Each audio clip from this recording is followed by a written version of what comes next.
Imaginez un monde où les dieux marchent parmi les hommes, où les héros naissent d'un simple regard échangé entre un mortel et une déesse. Un monde de prophéties, de guerres légendaires, de passions dévorantes et de tragédies inévitables. Bienvenue dans la Grèce antique. Aujourd'hui, je vous emmène dans un voyage unique, à travers 10 anecdotes méconnues et pourtant fascinantes de la civilisation grecque. Des histoires vraies, d'autres mythiques, mais toutes profondément ancrées dans l'âme de ce peuple qui a posé les fondations de notre monde moderne. Vous pensez connaître Achille, Pythagore ou encore Socrate. Attendez d'entendre ce qui suit.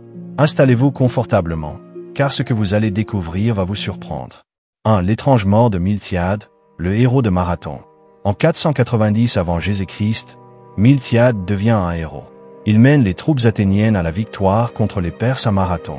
Une victoire écrasante qui fait trembler tout l'empire perse. Acclamé, célébré, il est le sauveur d'Athènes. Mais ce que l'on oublie souvent, c'est comment ce héros est mort. 1 an plus tard, il convainc les Athéniens de l'envoyer attaquer l'île de Paros, un simple règlement de compte personnel. Il échoue. Gravement blessé, il revient à Athènes. Et là, les Athéniens changent de ton. Ils le jugent pour trahison. Résultat, une amende colossale. Incapable de payer, il est jeté en prison, où il meurt de ses blessures. Le héros de Marathon, mort comme un criminel. 2. Le sacrifice de Polyxène, la dernière victime de la guerre de Troie. Tout le monde connaît l'histoire d'Hector, d'Achille, du cheval de Troie.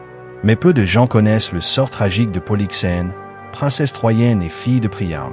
Lorsque Troie tombe, les Grecs veulent honorer la mémoire d'Achille, mort au combat. Et selon une légende, le fantôme d'Achille réclame une offrande humaine, Polyxène. Les Grecs l'emmènent au tombeau d'Achille. Elle comprend son sort. Plutôt que de supplier, elle redresse la tête et déclare « Je ne veux pas être une esclave. Je préfère mourir libre. » Elle est sacrifiée sur la tombe du héros.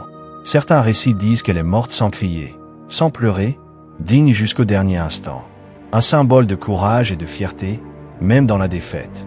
3. L'oracle qui prédit sa propre fin. Delphes, sanctuaire sacré d'Apollon.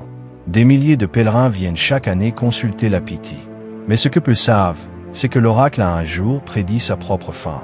Un jour, un jeune homme demande à la Pythie. Le sanctuaire de Delphes tombera-t-il un jour? La prêtresse, dans sa transe, répond. Lorsque le serpent sacré tombera, le dieu quittera ces lieux. Des années plus tard, les Romains envahissent la Grèce. Lors du pillage de Delphes, le prêtre chargé de nourrir le serpent sacré découvre qu'il est mort. Le sanctuaire est abandonné peu après. La prophétie s'est accomplie. L'oracle s'était prédit sa propre disparition. 4. Le philosophe qui vivait dans un tonneau. Diogène de Sinope, philosophe cynique, est sans doute l'un des personnages les plus excentriques de la Grèce antique. Il vivait dans un tonneau, rejetant toute forme de richesse ou de confort. Un jour, Alexandre le Grand vient le voir, curieux de ce personnage. Il lui dit « Je suis Alexandre, demande-moi ce que tu veux. » Et Diogène répond, sans même se lever « Ôte-toi de mon soleil. » Silence. Alexandre, loin d'être vexé, aurait dit à ses hommes « Si je n'étais pas Alexandre, j'aimerais être Diogène. » Ce philosophe vivait avec rien, mais était libre comme personne. 5. La vengeance de Médée. Gésone trahit Médée. Après qu'elle a aidé à obtenir la toison d'or, après avoir tout sacrifié pour lui, il l'abandonne pour une autre femme. Médée, fille d'un roi, descendante d'Hélios, ne supporte pas cette trahison. Elle prépare sa vengeance.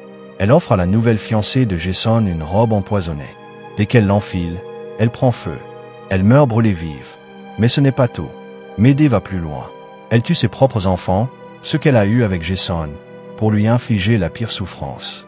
Et puis, elle s'échappe sur un char tiré par des dragons. Une mère, une magicienne, une vengeresse. Médée est à la fois crainte et admirée. 6. Le stratagème du peintre Zeuxis. Zeuxis, peintre grec du VE siècle avant Jésus-Christ, est célèbre pour la puissance de son art illusionniste. Un jour, il organise un concours avec son rival Parasio. Zeuxis peint des raisins si réalistes que des oiseaux viennent picorer la toile. Fier, il demande à voir l'œuvre de Parasio. Mais Parasio lui répond « Tente donc d'ouvrir le rideau. » Zeuxis tend la main, mais c'est un rideau peint. Il s'avoue vaincu. « J'ai trompé les oiseaux, mais toi, tu as trompé un homme. » Une leçon d'humilité et un chef-d'œuvre de trompe-l'œil. 7. Le procès de Socrate. Socrate, l'un des plus grands philosophes de tous les temps, est condamné à mort en 399 avant Jésus-Christ. Son crime? Corrompre la jeunesse et nier les dieux de la cité. Mais Socrate ne supplie pas. Il refuse l'exil. Il refuse même qu'on le sauve. Il boit calmement la ciguë, entouré de ses élèves. Ces derniers mots sont étonnants. Criton, nous devons un coq à Asclépio. Rendez-lui ce que je lui dois. Pourquoi? Parce qu'Asclépio est le dieu de la guérison. Pour Socrate, la mort est une libération, une guérison de l'âme. 8. Le mystère de la Sibylle d'Érythrée. La Sibylle d'Érythrée, prophétesse mythique, aurait prédit des événements des siècles à l'avance, comme la venue d'un roi né d'une vierge. Certains chrétiens anciens ont même vu dans ces textes une préfiguration du Christ. Mais ce qui est fascinant, c'est son mode de prophétie. Elle écrivait ses oracles sur des feuilles qu'elle laissait au vent. Il fallait les lire vite, sinon elles s'envolaient et l'oracle était perdu. Une image puissante, la vérité révélée, mais fugace. 9. L'énigme du Sphinx. Le Sphinx de Thèbes terrorise la région. Il pose une énigme aux voyageurs.